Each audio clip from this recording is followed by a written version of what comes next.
Yo, what's up, guys? It's Keaton from You, Me, and the Korean. Today we're here with Dominique Johnson. And you just made top 8, more specifically 7th at the Fort Worth Regional. And what deck were you playing? I was playing Dominique Draco. Okay, cool. How'd you like the deck? I liked it a lot. Just going into the last one with Zoo, I felt that this was very strong. You play a lot of minis that are able to give you advantage, so it was just a very solid deck. Gotcha. All right, let's take a look at it. I got, for the minis, we're going to have 3 Dynamite Knuckler. This is honestly one of the best ones because he lets you recruit from traps from your deck. And traps are really important because they help you grind, special summon, and get tribute summons during your opponent's turn. One Maiden, she's not as good unless you open trap cards along with it so that you can actually go for a Masterpiece play during your opponent's turn. So we just play 1 to fix our hands where we open spell or trap card heavy. Yeah. Double Masterpiece.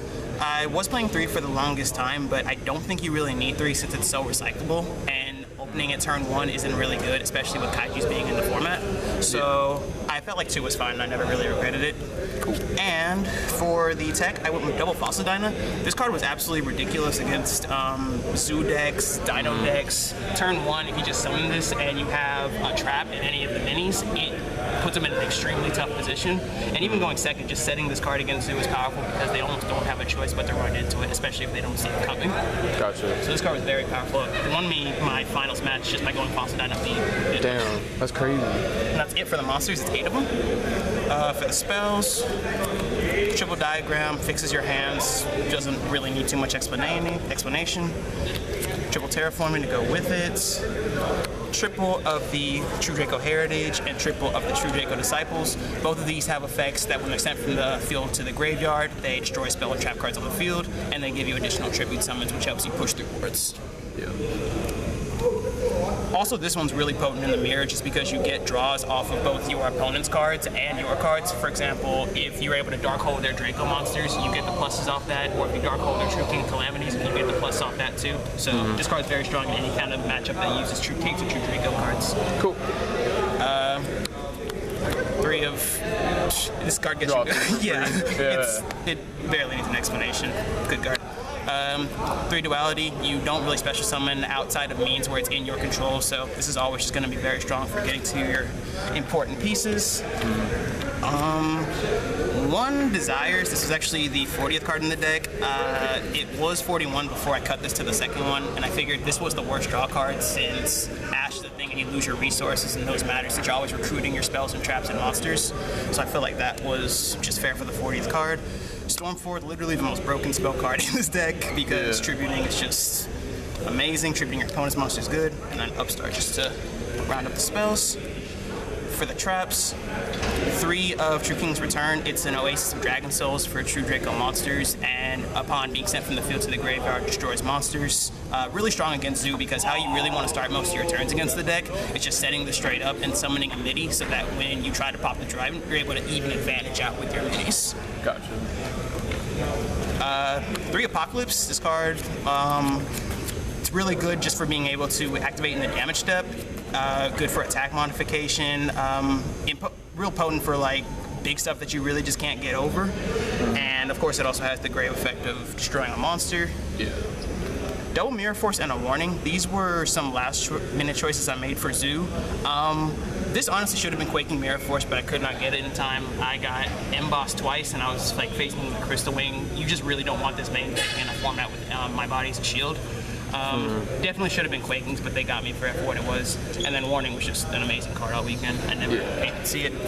And to wrap it up, we have Skill Drain, just a win button versus Zoo, and Imperial Order, a win button versus nearly anything. Yeah. And that makes it 40 cards altogether. Nice. And then do you want to do extra or side? Extra's fine. Okay. So half of this is like a real extra deck, and half of it is not. It was just cards I had to like throw in last minute. But 2 Ptolemies, you only really want to play 2 just because Lithozagum's in the format, and this is the best card against dinos, especially if they do just annoying things like make builds. You always just want to have another one. I guess, let's see. I'll save those for last actually. Guy Dragon just came up. None of these really came up actually. I didn't go into my extra deck all day, but just some random monsters. And for the ones that mattered, yeah, that's a good one. And just 5 level 8s for a card in my side deck, but I never made any of these because I never resolved the card. But that is it for the extra deck. Side deck.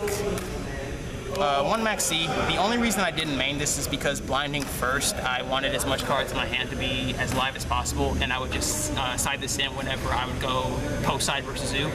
So that was just Max C. Gotcha. Double Dark Hole, Regeki, sweeps for Zoo. Yeah. Chalice, this is more stuff for Zoo, just going second because chaining it to whenever you activate whenever you activate Diagram and then they try to Dryden it, you're able to chain this and then pop the Chalice on resolution, so it's just a very strong card. Yeah. Triple Cosmic for Mirror because that's never fun. Banishing is always good.